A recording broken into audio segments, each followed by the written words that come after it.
Good afternoon, folks, and welcome back to another episode of Think on This. This is Robert Caudell. Today, I'm continuing the series that I started yesterday in Romans, and I don't know how far I'm going to get in this series, but I'm hoping that I can at least get enough to get the point across, to talk about the theme and all that.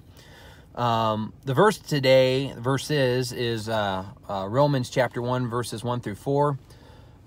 It says, Paul, a servant of Christ Jesus, called to be an apostle, set apart for the gospel of God, which he promised beforehand through his prophets in the Holy Scriptures concerning his Son, who was descended from David according to the flesh and was declared to be the Son of God in power, according to the Spirit of holiness, by his resurrection from the dead, Jesus Christ our Lord. Okay, so yesterday we discussed the Apostle Paul. We talked about how he is the author of Romans, and that's obvious. That's self-evident. The very first word in the book of Romans is Paul. We talked about his history prior to his conversion, and we're going to talk more about that as we go on. We talked about his current state as he pens this letter. He obviously is wanting to go to Rome. We saw in verse 1 yesterday that he is a servant for Christ. Servant could also be translated slave. He was personally commissioned by Christ. That's what you know from that term, apostle. And then he was set apart to share the good news of Christ.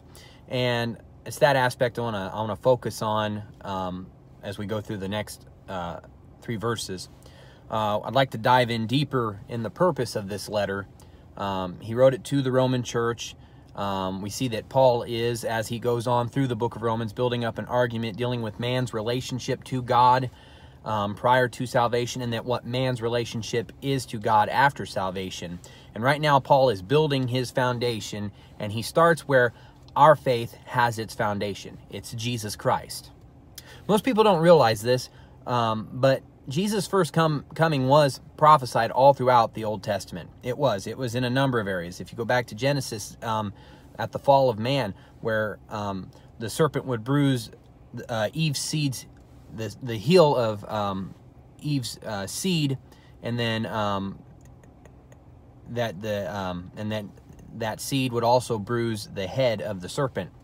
And you also have that where David talks about it in the Psalms, and then just about every Old Testament prophetic book, there's always this talk of someone coming to bring redemption, to the Messiah is going to come.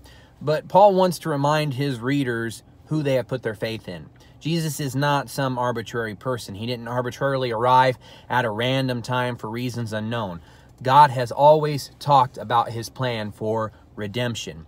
Even when the prophets spoke in the Old Testament of the judgment Israel was going to face, there was always the promise of Messiah. There was always the promise of restoration. And the Jews waited hundreds of years for the Messiah to come through the captivities, obviously through when the Roman Empire came. And when he finally came, the nation of Israel rejected him. There was only a few Jews that had actually accepted him. And from there, we see God making it possible for the Gentiles, the non-Jewish people, to be a part of the church. It's through the church that the whole world gets to be saved if they put their faith and trust in Jesus Christ. Well, Paul tells us that Jesus was the true Messiah. And he shows that in here because he would come from the line of King David. That reference to the flesh. Jesus is the heavenly king as well as the rightful heir to the throne in Israel. He came he didn't come as a spirit being. He came in flesh. He was human form. He was fully God and fully man. The term they use for that is called the hypostatic union. And as a man, he died. And then by the power of God, his divine nature, he was resurrected. All our hope, all our faith is real, and all of it rests solidly on this act of what Jesus did, dying and rising from the dead. And what Jesus has done will one day be done to us. We will be resurrected with bodies that are glorified and free from the very presence of sin. Right now if we're believers, we're delivered from the power of sin. God's grace has enabled us to do that. And as we get further into this study, we're going to talk more about that in Romans chapter 6, we'll talk about God's grace and what that means for us as believers. It doesn't give us the ability to do whatever we want to do, but it gives us the ability to do what's right. So this is the good news. Our Lord, our Master, our Savior, He brought this to us.